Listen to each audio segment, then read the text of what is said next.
Boa noite, que a graça e a paz do Senhor Jesus estejam com todos. Estão me ouvindo bem? Espero que os de casa também, né?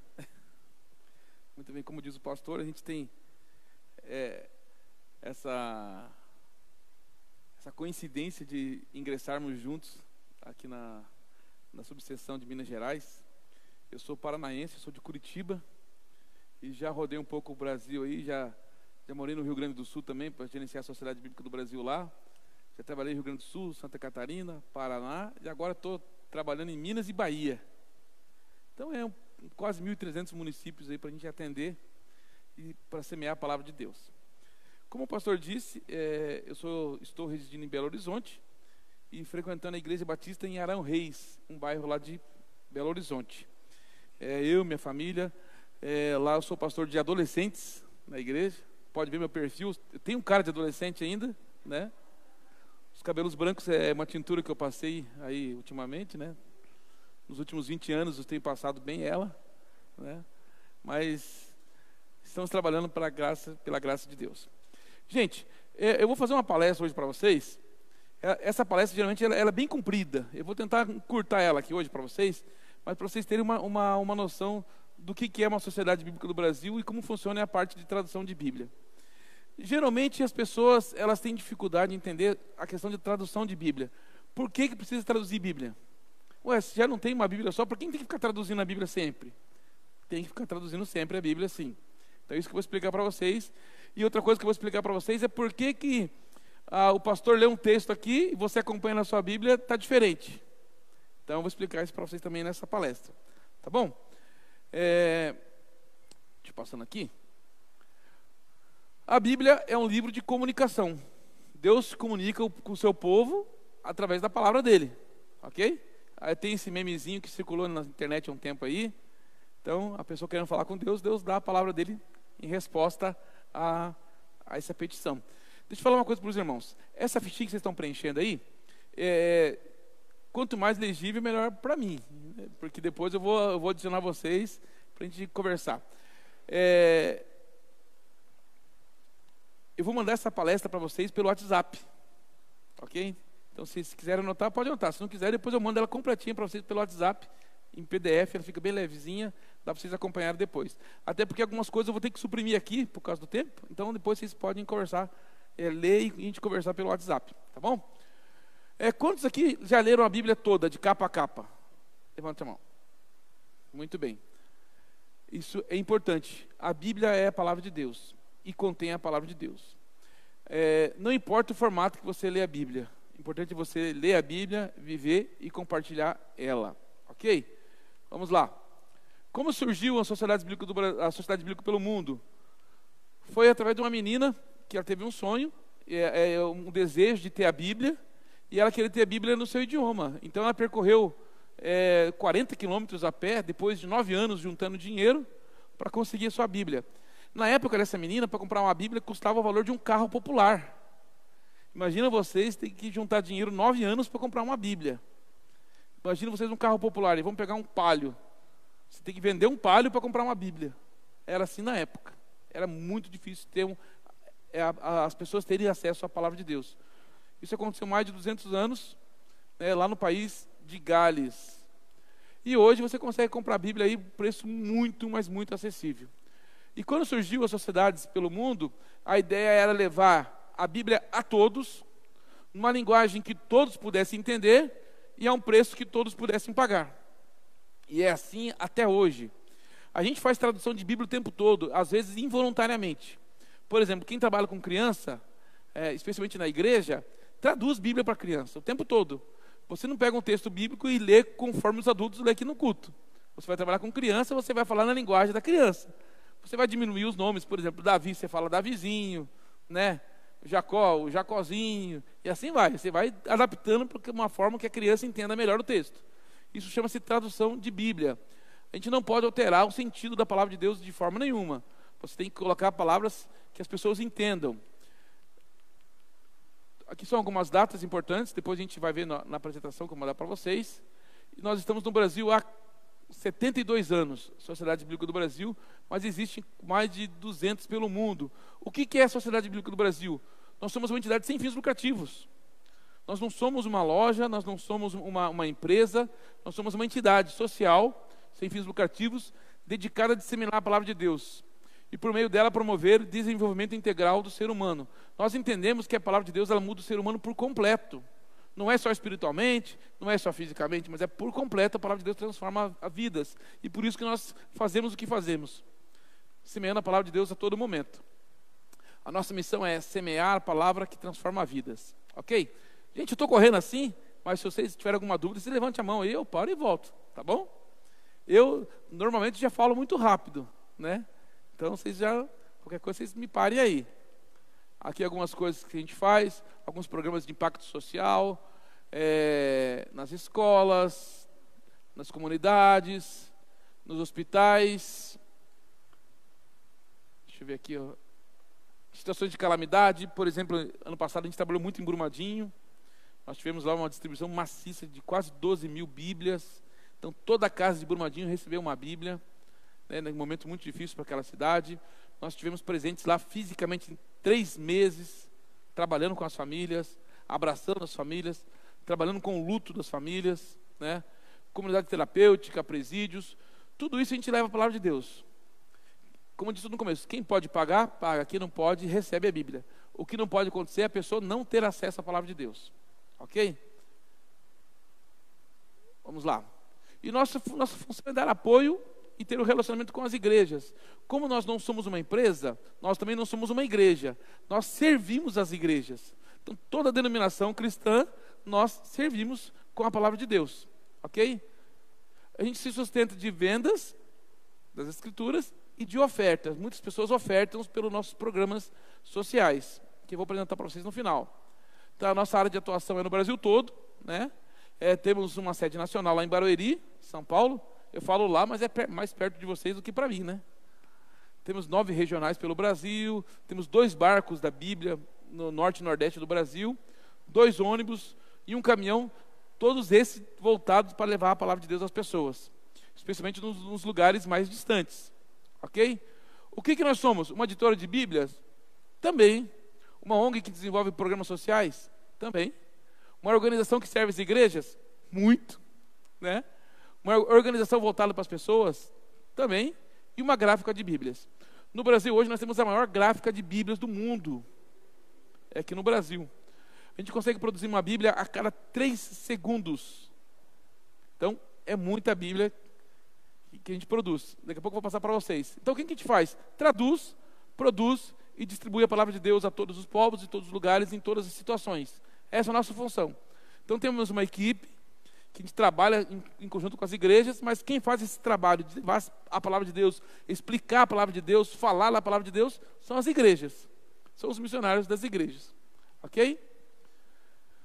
Bom, quem precisa da Bíblia nos dias de hoje? Quem precisa? A Bíblia é um livro para todas as pessoas. A Bíblia não é dos evangélicos. A Bíblia não é dos católicos. A Bíblia é para todas as pessoas. Todas as pessoas precisam ter acesso à palavra de Deus. Aqui tem alguns dados estatísticos do que tem acontecido no Brasil nos últimos anos. Depois vocês podem ler com calma. Mas em tudo isso que a gente fala, a situação complicada, situação de pandemia, a Bíblia sempre é a saída. A palavra de Deus sempre é a saída.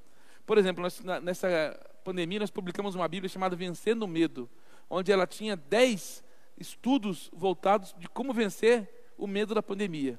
O desemprego, o luto. Então são 10 estudos, e isso as igrejas têm comprado e têm distribuído para as pessoas enlutadas. Tem sido uma ferramenta fundamental para que as pessoas não se desesperem como era desesperada desde o começo. As famílias desestruturadas, as famílias enfraquecidas, né, devido a essa pandemia. Mas graças a Deus a palavra de Deus tem chegado, pessoas têm trabalhado, igrejas têm trabalhado e muitas coisas têm sido evitadas pela palavra de Deus. Bom, nós produzimos material bíblico, né? Tem uma foto da gráfica ali para todos os públicos, uma foto da gráfica, olha só, desde 1995 produzindo Bíblia. A gráfica da Bíblia é aberta para visitação. Vocês podem visitar a gráfica da Bíblia e o Museu da Bíblia aqui em Barueri, aqui a 250 quilômetros. Você pode fazer uma caravana e ir lá visitar. Eu sempre recomendo que todo cristão deveria conhecer a gráfica da Bíblia e o Museu da Bíblia.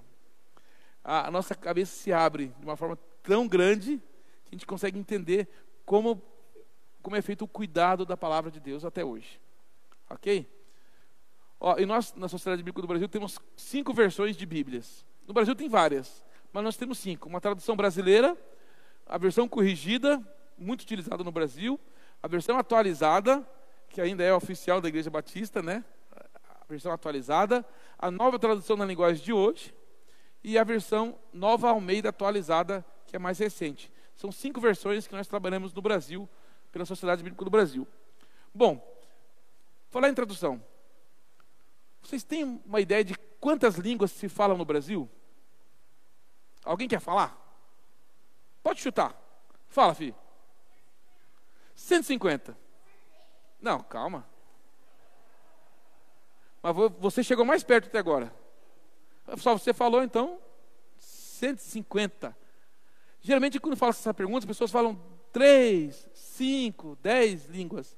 Sabe quantas línguas nós temos no Brasil? Mais de 200 línguas.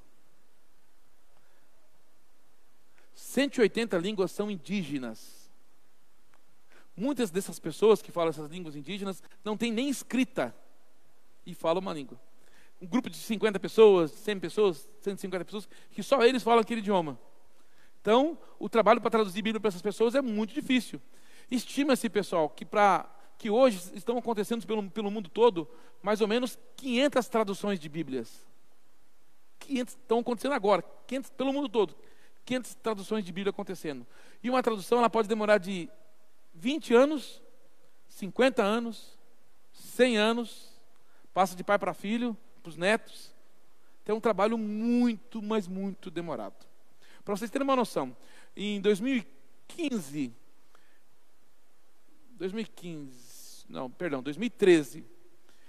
a Sociedade Bíblica lançou uma porção bíblica no livro de Ruth para uma língua chamada Calon Chibi. Vocês conhecem essa língua? É fluente? Pode ser. Alguém sabe de onde é essa língua? 1 milhão de brasileiros falam essa língua. É muita gente que fala essa língua. Oi? Não. Isso é a língua dos ciganos. E eles não tinham nada de Bíblia na linguagem deles. Foi feito o livro de Ruth, Calon Chibi. Calon, que é a língua, Calon é para o mundo todo, todos os ciganos do mundo falam Calon, mas o brasileiro falava Calon Chibi, que é uma derivação deles. O livro de Ruth, vocês sabem que é muito pequenininho, é um dos menores livros da Bíblia. Para fazer o livro de Ruth demorou mais de 10 anos. Imagine vocês para traduzir uma língua para um povo que não tem mais a escrita. Porque eles convivem com quem fala português, escreve português, os filhos frequentam uma escola que tem língua portuguesa e o Calon Chibi vai esquecendo. Então, para você fazer uma tradução de Bíblia para a grande maioria dessas línguas, você precisa ir morar com eles, aprender a língua deles e alfabetizar eles. E depois que você alfabetiza, você precisa escrever isso.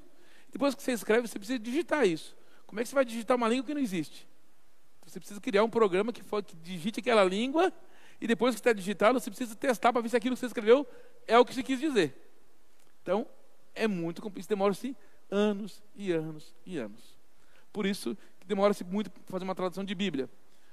Ano passado, nós distribuímos entre doação e vendas de Bíblias, mais de 6 milhões de Bíblias. E download da Bíblia da SBB, você pode baixar depois, eu vou passar para vocês, 1.850.000 Bíblias baixadas pelo aplicativo. Esse é o nosso aplicativo de Bíblia, Bíblia Plus, você pode baixar a qualquer momento. Todas as versões que eu falei para vocês estão disponíveis gratuitas, offline, você pode baixar. Os planos de leitura da Bíblia pela YouVersion são todos da Sociedade Bíblica do Brasil e o texto em português é da Sociedade Bíblica do Brasil. E você pode acompanhar a leitura bíblica do mundo todo através de um aplicativo que eu vou passar para vocês depois, da YouVersion. Você pode baixar lá, você consegue ver quem está lendo Bíblia nesse exato segundo, pelo mundo todo. Então a gente consegue, não sei se dá para vocês enxergarem aqui, tem uma luzinha um pouco mais clarinha aqui, branca aqui. Onde está clarinho é que tem alguém lendo a Bíblia ali naquele lugar. Então você consegue ver o mapa do mundo todo e ver nesse exato segundo quem está lendo a Bíblia pelo aplicativo no mundo todo. E parece um ranking ali dos países que estão lendo mais Bíblia naquele segundo. Depois eu passo para vocês vão poder acompanhar no celular de vocês, no computador de vocês. Bom, essa é a foto de um barco da Bíblia, né? Essa aqui é a quantidade de pessoas que nós alcançamos ano passado.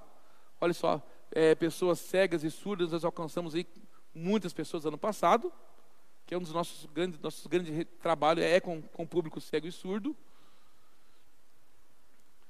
Bom, aqui é uma foto da gráfica da Bíblia, de visitação, Museu da Bíblia. Eu vou passar para frente, depois a gente pode falar mais. A quantidade de Bíblias distribuídas pelo mundo. Estou passando aqui para vocês.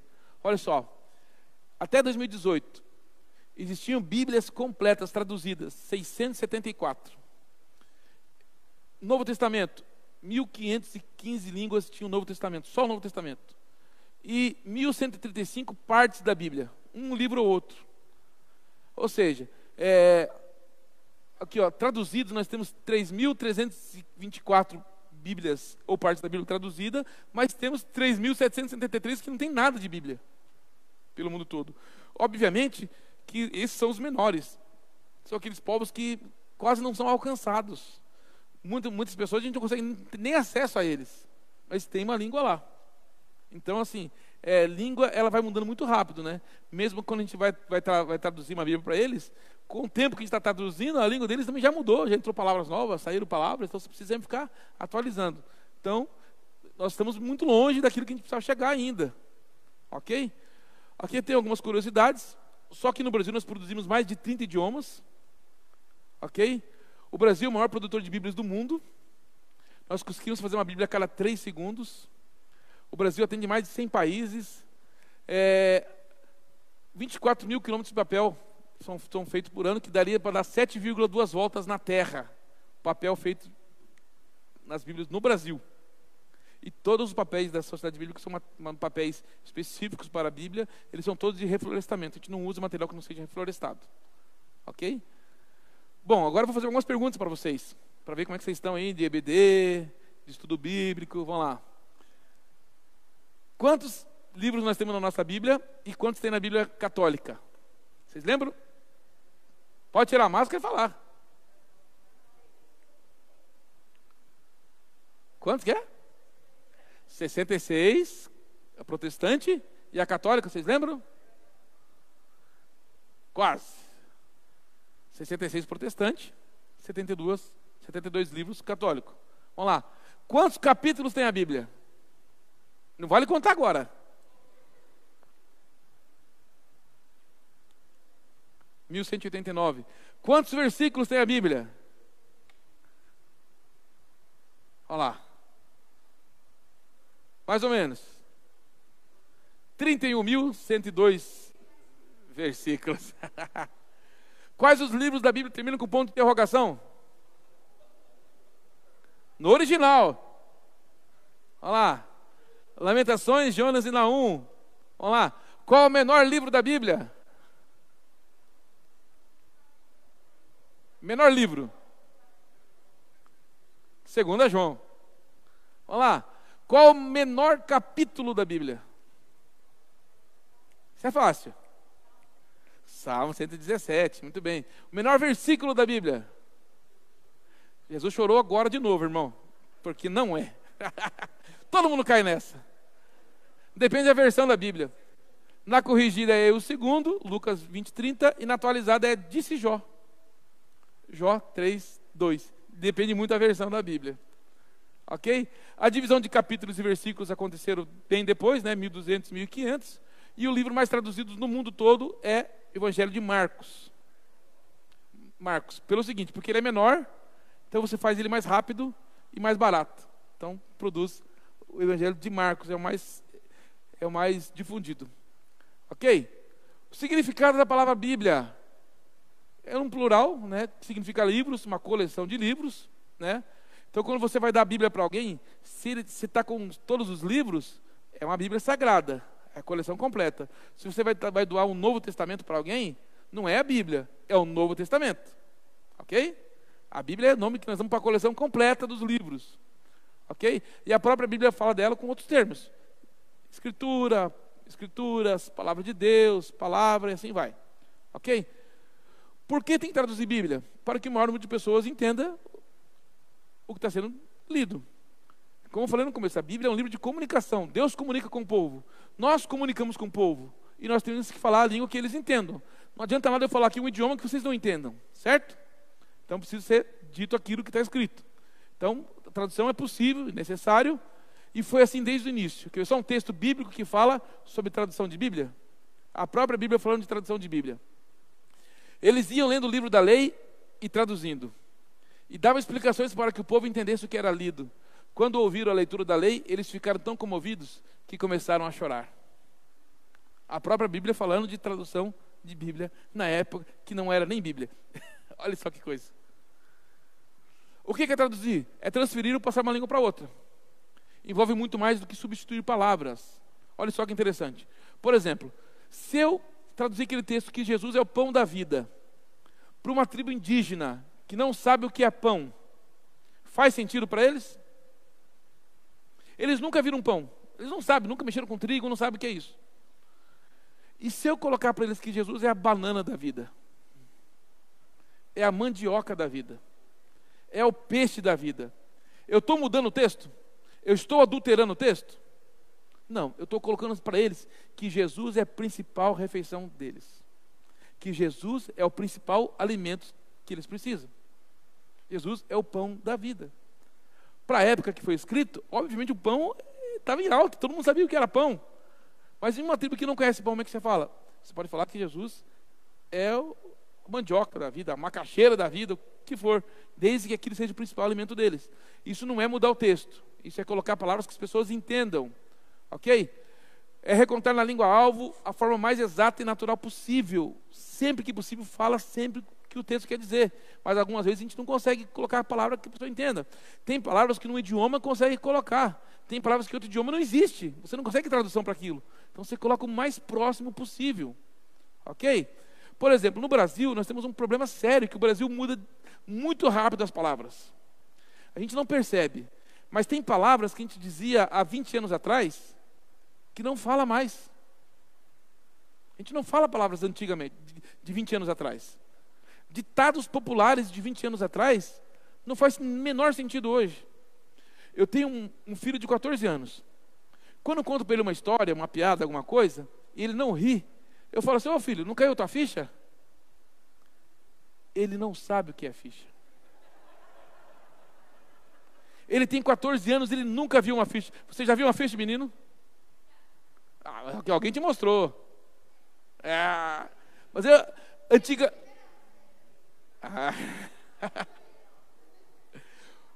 Quando eu contei a história do orelhão pro meu filho, ele morreu de rir. Eu falei que para namorar a mãe deles, eu tinha que ir no orelhão, numa fila em frente a uma mercearia, e tinha fila para chegar a minha vez para colocar a ficha. E quando ela atendia, que ela era poder aquisitivo um pouco melhor que eu, aliás, por isso, um dos motivos que eu casei com ela, não, mentira, não é isso não, brincadeira. Eu tinha que ligar para a casa dela, eu ficava na fila esperando a minha vez, e quando ela atendia do outro lado, caía a ficha e eu falava com ela. E tinha uns truquinhos que você apertava o 9 ali, ficava fazendo, quem é mais velho sabe disso, né? Burlando o sistema ali, né? Ficha, a nova geração não sabe o que é ficha. Outra coisa, eu tenho uma filha de 17 anos, vai fazer agora segunda-feira, 17 anos. E se ela consegue contar uma história e repete, e fala assim: filha, vira o disco. Ela não sabe o que é disco. Ela nunca virou um disco na vida dela. Quando eu contei para ela que o pendrive da época era um disco desse tamanho, de vinil. Aí isso aí, que menina muito inteligente, sabe tudo. Você ouvia 5 músicas e tinha que virar para ouvir mais 5 músicas. Era o pendrive da época e era top demais. Isso há 20 anos atrás. Não estou falando muito tempo não, 20 anos atrás. Ou seja, as palavras, os ditados vão perdendo sentido com o tempo. E a Bíblia está recheada de termos assim, de palavras assim, de ditados populares da época de 2000 anos atrás. Ditados populares da época de 2000 anos atrás, às vezes não faz o menor sentido para hoje. Mas na época Fazia. Por isso que nós temos que comunicar de forma que as pessoas entendam. Ok? Palavras que você fala hoje, você não falava há 10 anos. Há 10 anos atrás você não falava. Exemplo, você não falava WhatsApp há 10 anos atrás. Conectar. Plugar. Bolsonaro. Não, isso não é. Você não falava um monte de coisa que você fala hoje há 10 anos atrás. Porque palavras novas entraram no cotidiano e palavras saíram. Você nem percebeu. Às vezes quando você vai falar com uma pessoa muito mais velha que você fica, mas o que ele quis dizer com essa palavra? É palavra que ele falava muito, muito, muito, e foi perdendo com o tempo o sentido das palavras. Algumas palavras que eram muito usadas antigamente, hoje viram palavrão. E a gente tem que tomar cuidado para não falar uma palavra que faz sentido para nós mais antigos, e para a nova geração não faz sentido. Então temos que tomar cuidado. Então, assim, na hora de falar com alguém, nós temos que falar palavras que entendam. E nós, evangélicos, temos um problema mais grave ainda. Que no evangélico tem um idioma também dos evangélicos. O evangeliquez, nós temos um idioma próprio. Quer ver só um exemplo? Os mais pentecostais vão entender mais ainda. Porque nós temos o idioma próprio do evangélico. E dentro desse idioma tem duas subdivisões. Os tradicionais e os pentecostais. São dois idiomas dentro do mesmo idioma. Olha só.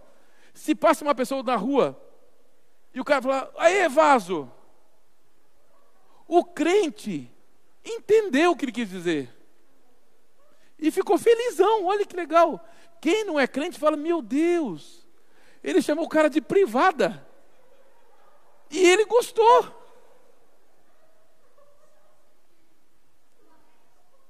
Você está entendendo? É um idioma que crente entende. Você fala canela de fogo. Crente entende, mesmo que ele não seja, ele entende. Você fala assim, eu vou subir no monte e vou pôr a boca no pó.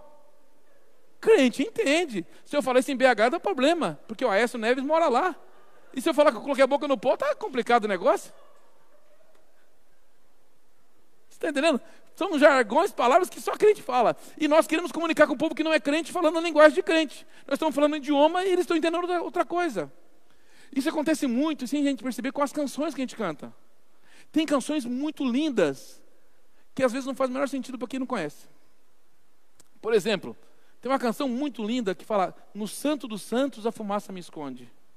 Essa canção é muito linda. Não sei se vocês cantam aqui essa canção. É muito linda. Eu canto na igreja essa canção. Mas quem nunca viu o texto sagrado, não sabe o que quer dizer santo dos santos, e muito mais fumaça me esconde. Se o cara é um drogado, passa aqui na igreja e fala, pô, que legal, estou em casa. Fumaça me esconde, estou aqui de boa. Para ele não faz o menor sentido. E a gente canta emocionado, então, porque para crente faz mais sentido. E o interessante é que é muito crente também que não lê a Bíblia, não sabe nem o que é. E está cantando. Não sabe a questão do tabernáculo, não sabe a questão que tinha o santo dos santos que separavam um lugar do outro, e assim aí. E a gente está cantando aquilo. Quem já pisou no santo dos santos, no outro lugar não pode ficar. Nem nós que somos crentes sabemos o que é isso. Imagina quem está chegando na igreja. Então nós temos que tomar cuidado que as palavras para nós fazem sentido, para os outros não fazem sentido. E quando a gente está falando a palavra de Deus, nós temos que comunicar com aquela pessoa. Eu aprendi na faculdade com o pastor Jetão, que foi nosso professor em comum. Ele falava assim, se você está no culto e você percebeu que tem uma pessoa que não conhece Jesus e entrou, muda tudo o culto. E fala a linguagem dela. É difícil fazer isso, né? Você está com todo o repertório pronto, tudo ensaiado. Chegou uma pessoa que não conhece Jesus, você tem que falar, agora você vai cantar para aquela pessoa lá, para ela conhecer Jesus. É difícil. Então assim, a nossa linguagem deve ser para aqueles que não conhecem Jesus. Levar a palavra de Deus para aqueles que não conhecem Jesus. Por isso que a tradução da Bíblia é tão importante. Por isso tem tantas traduções, para que as pessoas consigam entender o texto sagrado. Vamos lá. Meu Deus, está acabando meu tempo aqui, gente. Por que a gente precisa traduzir? Porque as línguas mudam, os estudos vão se aperfeiçoando e a ciência bíblica vai avançando. Bom, no Brasil nós temos dois tipos de tradução de Bíblia. A de equivalência formal ou literal e a dinâmica, ou comunicacional ou funcional. O que quer dizer isso? Muito simples. Você pegou a Bíblia no texto original, grego ou hebraico. Na tradução formal, você pega palavra por palavra, está no grego, você coloca em português. Está no grego e em português. No grego e português. Palavra por palavra. Depois você só vai naquela frase que você formulou embaixo, corrige ela, pontua ela certinho, está traduzido literalmente o que o texto quer dizer. E existe uma outra tradução que ela não pega palavra por palavra, ela pega a frase toda no original e traduz no original. Ok? Por exemplo, a NTLH é assim, você vai pegar a frase toda no original e fala assim, isso aqui quer dizer isso, e traduz isso. Por isso que dá diferença das traduções, porque uma pode ser literal e outra pode ser essa forma mais dinâmica, ok? Mas o texto não muda. O que muda muitas vezes é que nós sofremos de um mal. O brasileiro cristão sofre de um mal chamado versiculite. Você sabe o que é versiculite? É a mania de ler um versículo só. E sempre que você lê um versículo só, você corre o risco de não entender o que ele quer dizer. Por isso, quando você lê a palavra de Deus, leia o texto todo. Lê o versículo? Leia. Mas agora vê onde esse versículo está. Porque um versículo isolado é fake news. Você pega um versículo isolado, você não sabe o que está acontecendo antes e o que vai acontecer depois, é uma frase solta. Por isso que você tem que saber por que aquele texto está ali. Um exemplo muito clássico, um texto muito lindo de Paulo. Tudo posso naquele que me fortalece. A gente coloca em adesivo de carro, coloca na casa, faz quadro, tudo bonito. Mas o texto ali é triste. O Paulo estava apanhando, gente. Ele estava amarrado. E nós colocamos que tudo posso como se fosse uma vitória. Eu posso tudo daquele que me fortalece. E ao contrário, eu posso apanhar, eu posso sofrer, eu posso passar fome. A gente fala assim, não, eu posso tudo, eu posso ter um carro, posso ter uma casa, posso ter não sei o quê. É ao contrário. Vocês estão entendendo? Porque o texto fora do contexto é complicado. Se a gente lê o texto todo, a gente fala assim, bicho, eu nunca mais vou ler esse versículo aqui. Que é difícil, é pesado. Então assim, por isso tem que ler o texto todo. Faz sentido o texto todo, ok? Vamos para frente. Qual a melhor tradução? Tem que fazer duas perguntas. Para quem e para quê? É para pessoas eruditas ou pessoas simples? É para pessoas cristãs há muito tempo? Pessoas novas na fé? Adultos, jovens, crianças? Você sabendo o que é isso, para quem que é? É para tal pessoa. Então você comunica daquela forma que a pessoa entende. Por exemplo, um juiz, um médico, pessoas que mexem na área jurídica, tem um vocabulário um pouco mais elaborado. Eles aprendem muita palavra difícil. Então, se eu colocar uma versão corrigida, que é mais antiga, ele vai ler com maior facilidade. Uma pessoa sem estudo, ou uma pessoa mais jovem, que não teve tempo de estudar ainda, um adolescente, por exemplo, quanto mais simples, mais ela vai entender. Ok? Não é para diferenciar um do outro, é simplesmente para comunicar de forma melhor. Ok? Para que é? É para estudar, para evangelizar, para memorizar, para ensinar? Tem um pastor lá em Belo Horizonte que ele decorou a Bíblia toda. Aliás, depois vou até te dar o telefone dele, você pode trazer ele aqui. Ele tem um método de decorar. Pastor Cornélio. Bem famoso lá em BH. Ele sabe a Bíblia de cor. Você pode abrir a Bíblia no seu lugar aí, e ele vai lendo o texto de cor, e você vai acompanhando. Inclusive as vírgulas ele respeita. Você vai lendo. Eu falei assim, mas isso é fácil, você faz isso porque você é pastor dele. Não, mas eu decorei o Código Penal também. Tá, decora. E ele decorou na atualizada, na versão atualizada. Então sempre que a gente vai ler um outro texto para ele, ele fala, ixi, não sei onde está não. Essa versão não é igual à minha. Por quê? Para que é? É para memorizar. Ele memorizou naquela versão.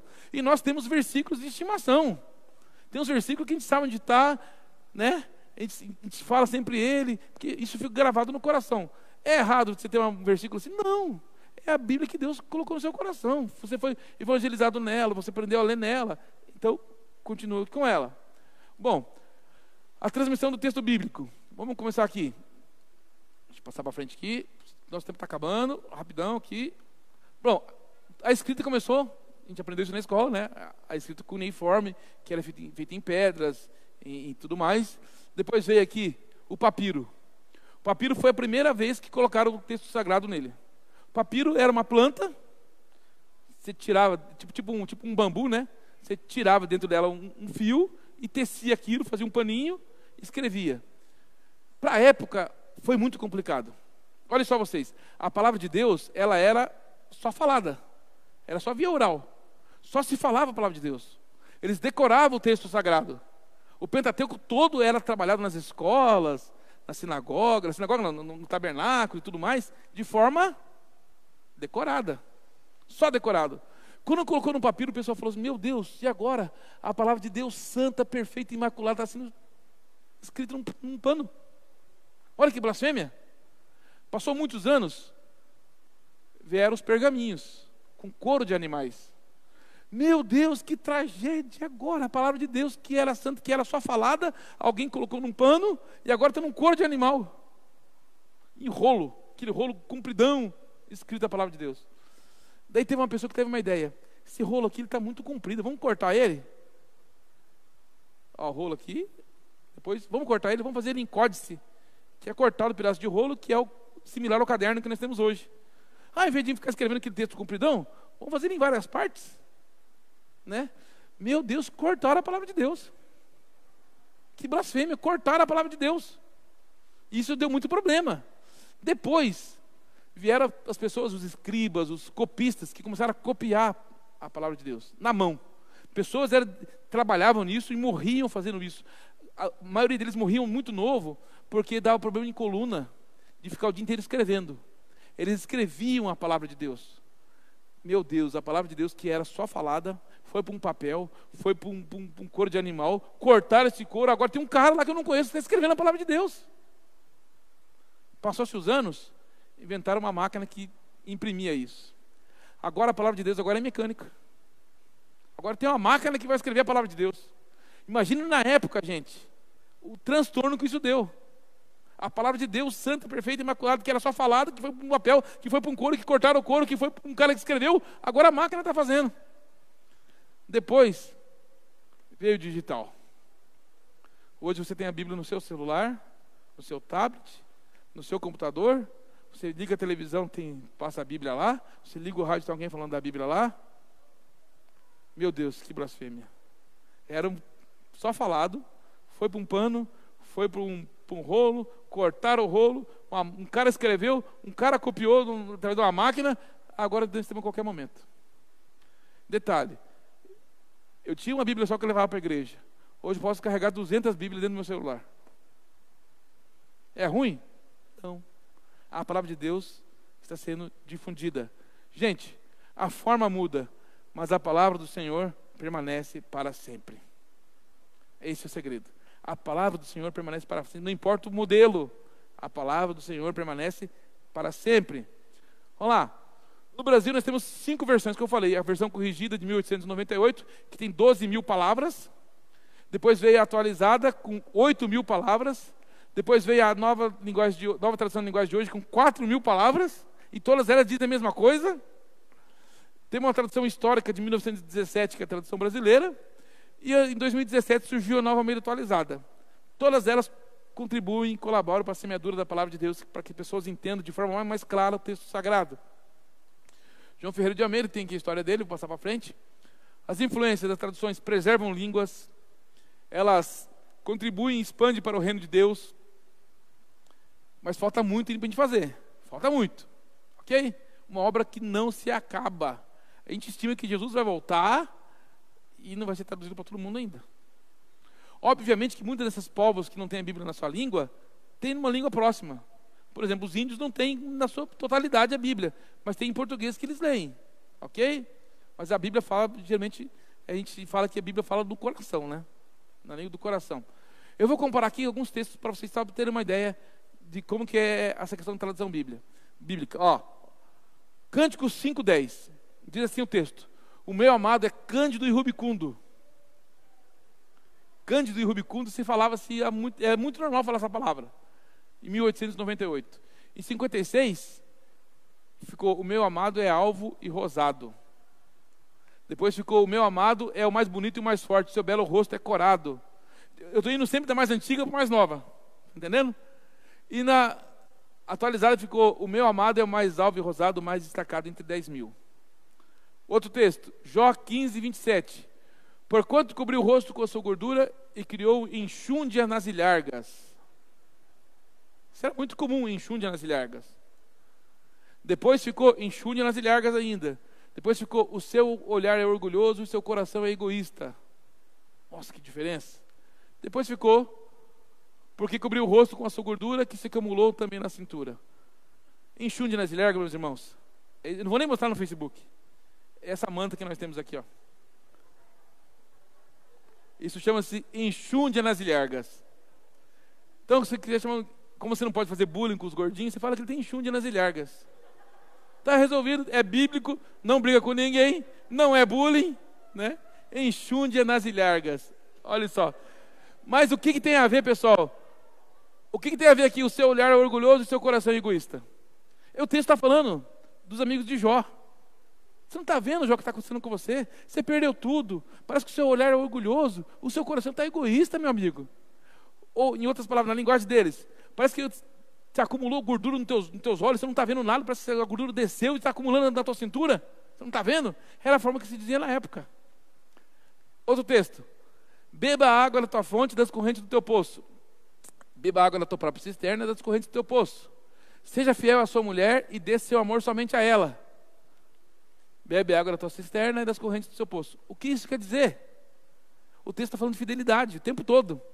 E um ditado popular da época era isso aqui: beba a água da tua fonte, das correntes do teu poço. Se fosse hoje, seria assim: marido, não pule a cerca. Simples assim. Olha só que interessante. Imaginem vocês que daqui 50 anos achem lá um convite para chá de bebê. O pessoal daqui 50 fala: meu, que povo era doido, eles faziam chá com bebê. Povo doido.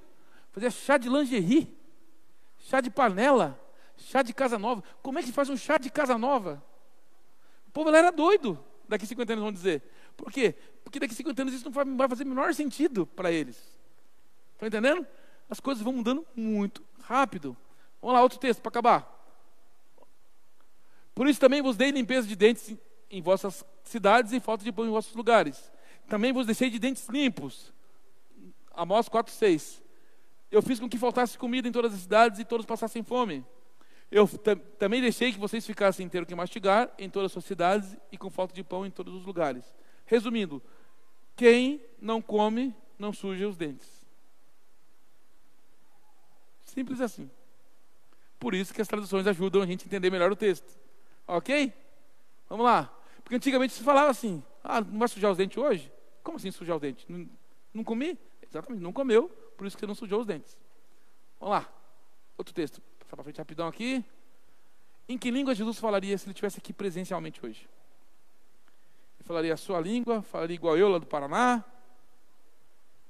O segredo é: Jesus fala ao coração das pessoas. O idioma para Jesus é o menos relevante. Para as pessoas é importante comunicar o que ele quer dizer. E quando a gente fala a palavra de Jesus, olha que fenômeno interessante. É o único livro que o autor está junto com a gente. Qualquer livro que você pegar, o autor não está junto com você. Esse livro está tão junto com você que ele toca o coração da pessoa. É o único livro que mexe com o coração da pessoa, com a mente da pessoa, porque o autor está junto. Então Jesus fala em que língua? A língua do coração de quem precisa. Esse é o segredo da palavra de Deus. Ok? Aqui eu vou pular, gente, rapidão. Depois vocês vão ver na apresentação que eu vou mandar para vocês. Para finalizar, vocês conhecem a Bíblia em Braille para o cego? Olha que tamanho da Bíblia. Isso aqui é Salmos, primeira parte de Salmos. A Bíblia toda tem 2 metros de altura. Olha só. Um cego, para ler, ele precisa sentir a Bíblia. Isso nos ensina uma coisa muito interessante. Às vezes, nós lemos e não sentimos. E o cego literalmente sente a Bíblia para poder ler. Essa Bíblia aqui, para fazer ela, custa 40 quilos de papel para poder fazer essa Bíblia. 40 quilos de papel. São 2 metros de altura. E o custo dela é mais de R$3.000. E essa Bíblia aqui, pessoal, o cego não paga para ter ela. Todo cego do Brasil pode ter acesso à Bíblia e ele não pode pagar um centavo por ela. Nós doamos para o cego. Então a gente produz um volume a cada 3 meses e manda para ele via correio, e ele não paga nem despesa do frete. Mas como que se paga isso? Através de ofertas que as igrejas nos mandam, que as pessoas nos mandam, e através de venda de Bíblia. Então, nas nossas lojas, quando você compra aqui na cidade, na loja, uma Bíblia da Sociedade Bíblica, você está ajudando a comprar uma Bíblia para algum cego no mundo. Ok? No Brasil, só para vocês terem uma ideia, tem quase mais de 500 mil pessoas são cegas, total, não vê nada. E mais de 6 milhões têm graves problemas de cegueira. Olha só, a gente não tem nem noção disso, né? Muitas pessoas. E bem provável que na cidade também tem muito cego. Muito cego. Então o que a gente faz? Para a instituição de cego, prefeituras, bibliotecas públicas, nós doamos a biblioteca completa para a cidade. Nós viemos aqui com o pessoal da Sociedade Bíblica, deixamos uma biblioteca de forma gratuita para atender essas pessoas. Mas se ele quer receber os volumes em casa, ele só se inscreve na Sociedade Bíblica e ganha na sua casa o volume da Bíblia em Braille. A gente não cobra nem um centavo. Se você quiser comprar uma Bíblia dessa, também tem para vender, obviamente. Só que você pode comprar e doar para alguém. Ok? Então nós estamos fazendo uma campanha para ajudar, ano que vem, 1.000 cegos, 1.000 crianças cegas e 1.000 adultos cegos. E doar 15 bibliotecas para os municípios. Imagina o custo disso aí. Então, nós temos uma campanha chamada Pra Cego Ler. Se você depois puder nos ajudar nessa questão, você pode entrar no site. Eu vou passar todos os dados para vocês. Vocês vão poder acessar e ajudar um cego a ler a Bíblia. Para nós é fácil ler a Bíblia porque nós somos videntes. Mas para quem não é vidente, que não consegue enxergar, ele precisa ser alfabetizado na língua Braille, que também é muito complexo para eles também. Ok? Vou passar para frente aqui. Conclusão. Vocês conseguem ler esse texto? Eu vou facilitar para vocês. E agora? Facilitar? Pois, todas as coisas de Deus que o reconciliou a nós, com Ele mesmo, através de Cristo, e deu a nós o serviço da reconciliação. Ficou um pouquinho melhor no português muito antigo. Ora, tudo isso provém de Deus, que nos reconciliou consigo mesmo, por meio de Cristo, e nos deu o ministério da reconciliação, na versão nova, meio atualizada. Tudo isso é feito por Deus, o qual, por meio de Cristo, nos transforma de inimigos em amigos dele, e nos deu a tarefa de fazer com que outros também sejam amigos dele. Esse é o nosso papel. Vou passar para frente aqui, nosso telefone, tal. Leia, viva e compartilhe a Bíblia Sagrada. Amém? Passei muito tempo, né? Deus abençoe vocês. Daqui a pouco a gente faz o sorteio, tá bom? Muito obrigado pela paciência de vocês. Qualquer dúvida a gente pode falar aqui depois, tá bom?